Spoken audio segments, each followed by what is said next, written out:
Hello everybody, Sil here, and today we're going to be talking Critidiots. Now, you might be wondering, Sil, why are you on camera? Why aren't we watching, art or the names of the characters? Well, the audio file was basically destroyed.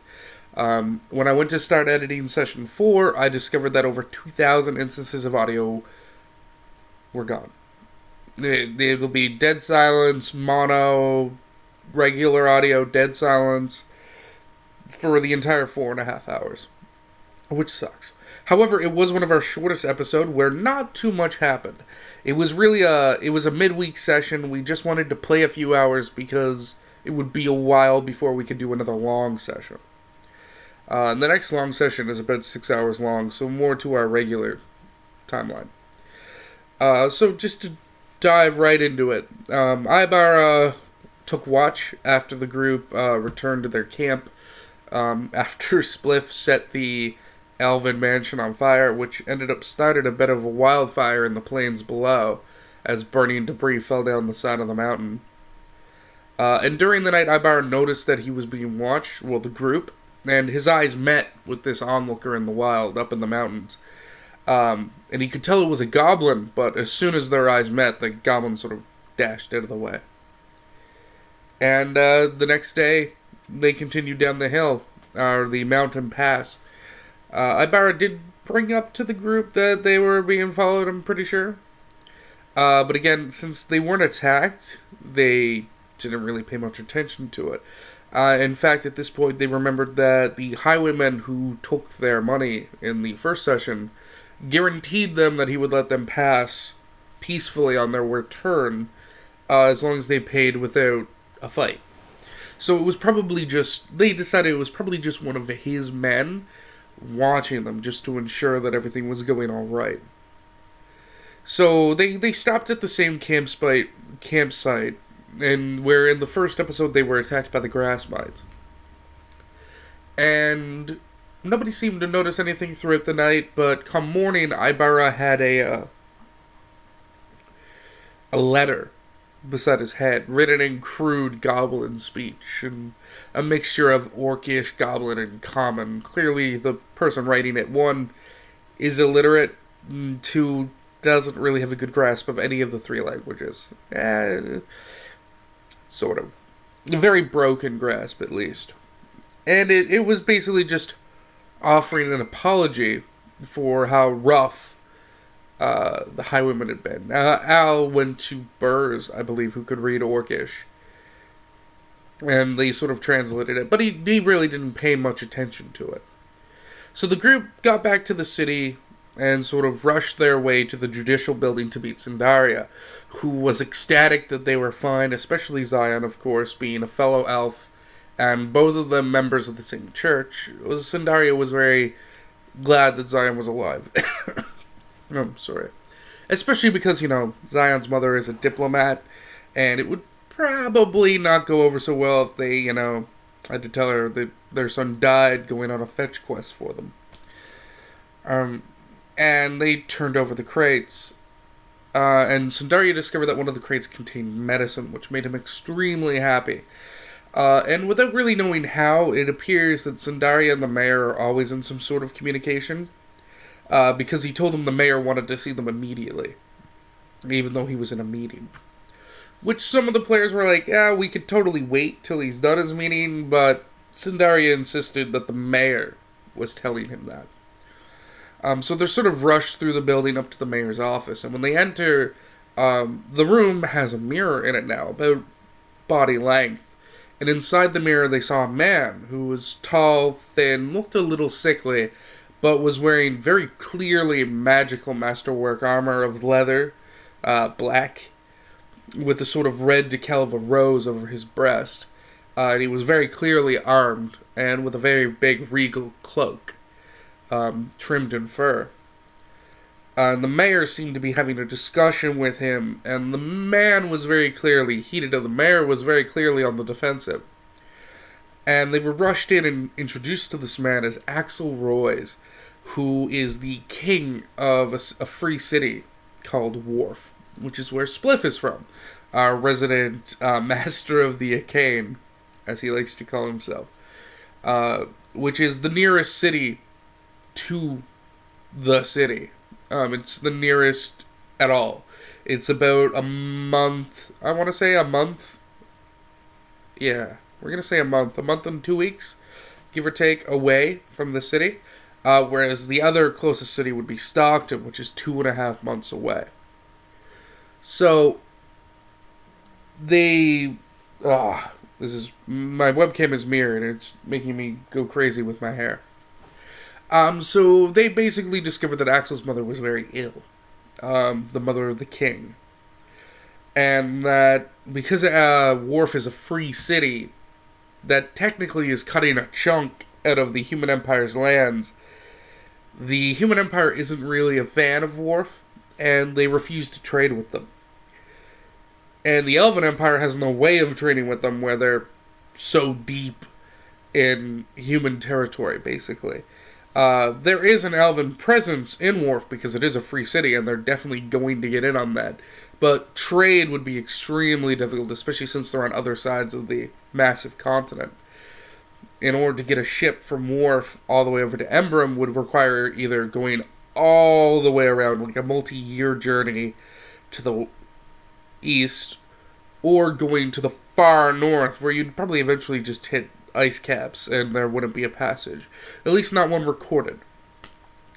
So Wharf is pretty cut off from the rest of the world, except for the fact that, again, it's a coastal city.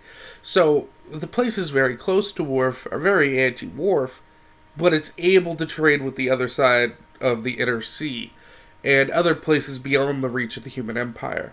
So it still is successful. It's still a trade city. But it does face the problem that any of the supplies it gets from those faraway coasts or harbors is probably going to take a while. And when Axel's mother became sick, he made a deal with the mayor of the city, another free city that exists technically within the borders of the Human Empire, but is independent. And that would be that they would use their pull with the Elven and Human Empires, because the mayor of the city is owed favors from both respective families. And they would use their position to get the medicine he would need, and in return, Wharf would always have its gates open to members of the city. If there was ever a case where the people of the city needed to be evacuated, they could go to Wharf, guaranteed, and there will be homes for them.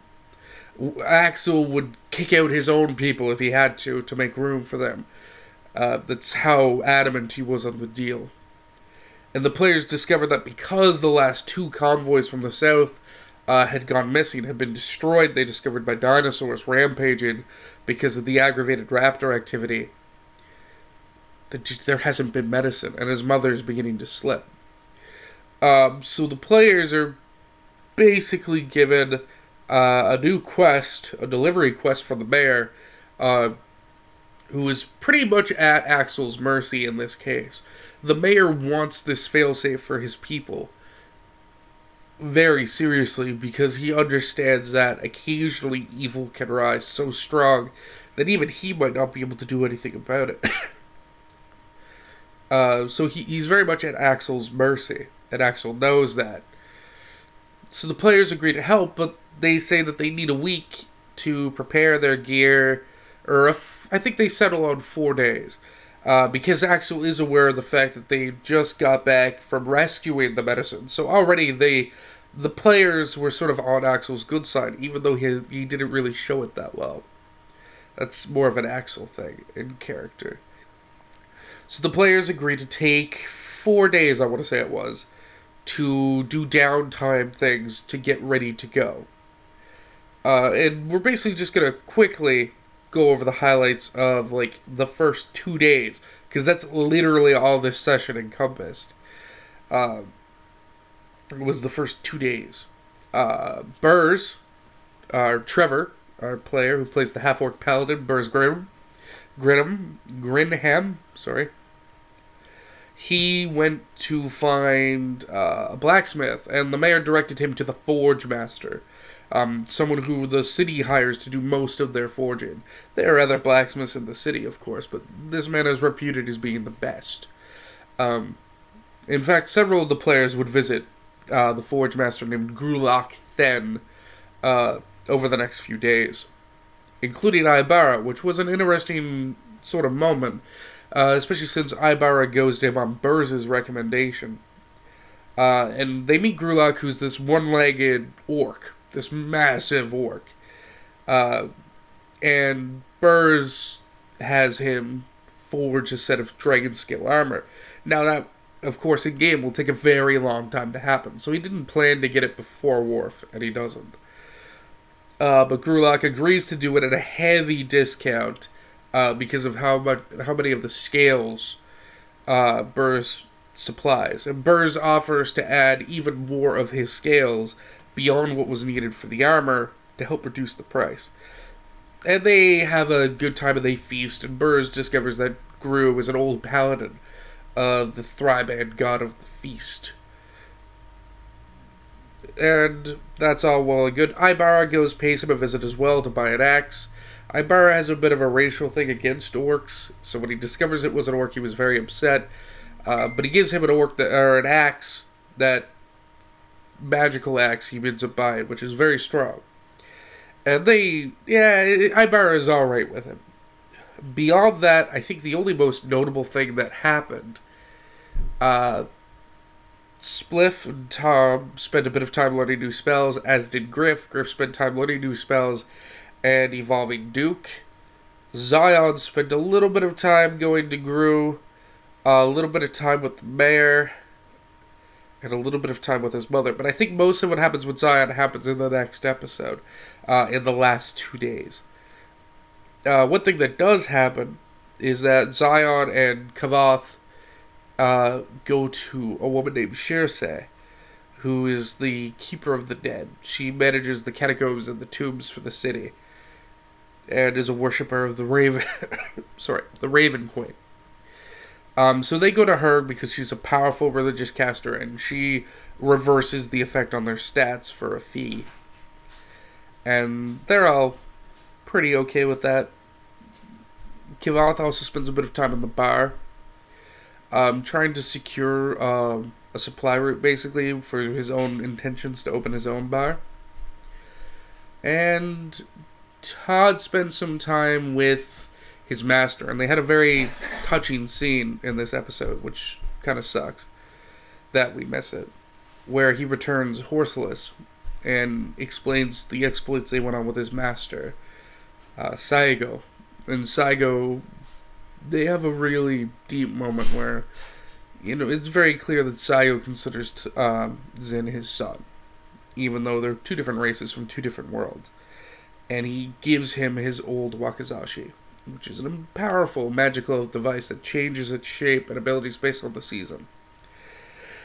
And that is about it for what actually happens. The spellcasters spend time learning new spells, and a bunch of roleplay happens with individual characters and conversations that takes a while. But beyond that, nothing really happens in the first 2.5, 3 days, which is all we got through that session. So, I'm sorry that this is only like a 13-minute thing. I have checked the next 3 sessions. They're all fine audio-wise, so they'll be back to their regular length. I want to thank you for coming by, and if you have any more specific questions for the players, questions for me about the world, or how to run a game, or any of the other fun stuff that I do, comment down below. I read and reply to pretty much every comment I get. Still out, and again, we'll probably have the next session up in about 2 weeks. I hope you enjoy, and I'm sorry that we had to do it this way. Still out.